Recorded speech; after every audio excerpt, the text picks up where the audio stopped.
Oikocrèdit és una cooperativa internacional de finances ètiques que canalitza els estalvis de persones i organitzacions compromeses de països desenvolupats cap al finançament de projectes empresarials amb impacte social a països en vies de desenvolupament. Ens en parlarà el Domènec Creus. I la meva pregunta és, com activen iniciatives econòmiques en països empobrits? Quins criteris feu servir per seleccionar aquests projectes? Hola.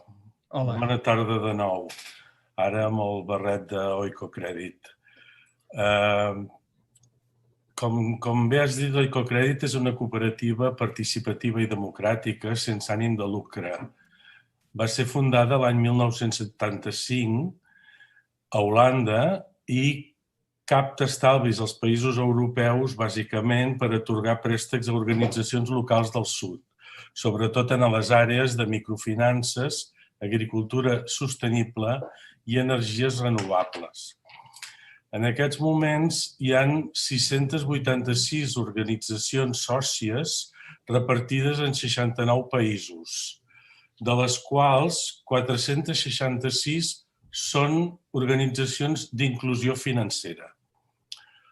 El volum disponible són 1.300 milions d'euros per préstecs i inversions. I aquests diners, a través dels intermediaris financers, arriben a 38 milions de persones beneficiàries.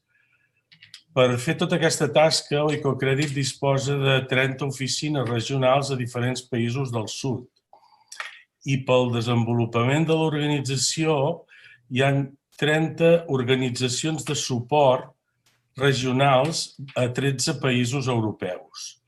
Catalunya, Euskadi i Sevilla en l'estat espanyol.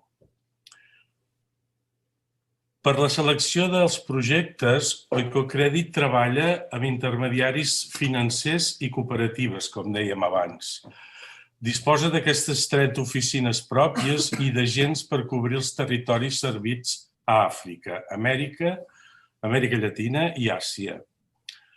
Una vegada analitzats els projectes i assegurant que s'ajusten als sectors estratègics de finançament, la inclusió financera, l'agricultura sostenible, orgànica i de comerç just i les energies renovables, es realitza un estudi de viabilitat econòmica i tota aquesta informació passa a un comitè a la central d'Amersfoort, als Països Baixos, per la seva revisió i eventual aprovació final. Oikocrèdit treballa amb uns préstecs d'un import que van d'un mínim de 200.000 euros fins a un màxim de 6 milions. Encara que si els projectes ho justifiquen, es poden aprovar projectes a partir de 50.000 euros. I el període d'amortització dels préstecs és d'un màxim de 5 anys. Per tenir una visió una mica més clara de com es treballa, analitzem l'impacte d'aquests projectes de finançament des de 3 perspectives diferents. Amb la perspectiva de territori, un 48% del finançament va a Amèrica Llatina, un 30% a l'Àsia i un 18% a l'Àfrica, quedant un 4% de resta repartit entre molts països. Si ens ho mirem des del punt de vista dels sectors finançats, la inclusió financera, o sigui, els intermediaris financers que ajuden a les famílies i a les cooperatives i a diferents entitats locals, representen un 78%, l'agricultura un 16% i les energies renovables un 5%. Aquí també ens queda un resta d'altres d'un 1%. I si ens ho mirem des del tipus de finançament, un 84% són préstecs i un 16% és inversió directa en cooperatives o empreses d'aquests sectors que hem comentat. Bé, a veure, si no he entès malament, estem parlant que bàsicament són entitats les que fan les aportacions i, per tant, la iniciativa individual no hi és contemplada? No m'he explicat bé. Jo no recordo el percentatge, però crec que de l'ordre d'entre un 70 i un 80% de persones estalviadores, de sòcies d'Oicocrèdit, som persones físiques. I un 30% són entitats, col·lectius de diferents àmbits que dipositen els seus estalvis a Oicocrèdit. El que sí són sempre entitats i no persones individuals són els receptors del finançament d'Oicocrèdit.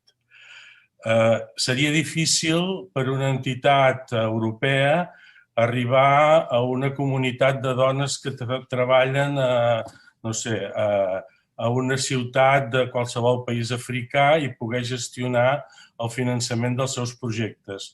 Per això, una part molt important de l'activitat es fa a través d'intermediaris financers locals.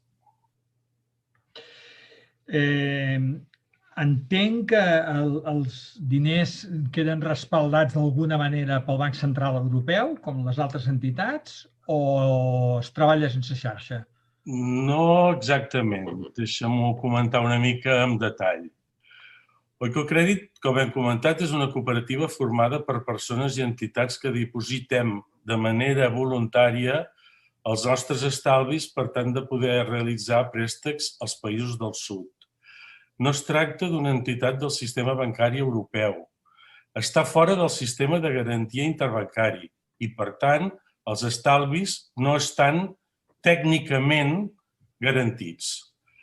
Tot i això, els 45 anys d'història, l'acurada selecció dels projectes finançats i la diversificació del risc, l'aposta per projectes a l'economia productiva enfocada a l'agricultura sostenible i a les energies renovables fan que la seva taxa de morositat sigui d'un 5,4%, molt baixa tenint en compte els països on tenim projectes finançats.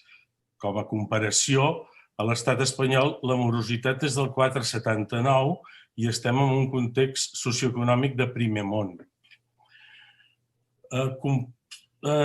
Volia fer un comentari sobre un projecte, però no sé si és el moment oportú, si us sembla que ho parlem més tard, per acabar de vestir aquesta situació de risc.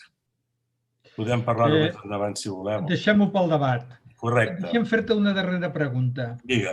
Igual que li he preguntat abans amb l'Arnau, hi ha més projectes o hi ha més dipòsits? Hi ha més dipòsits que projectes.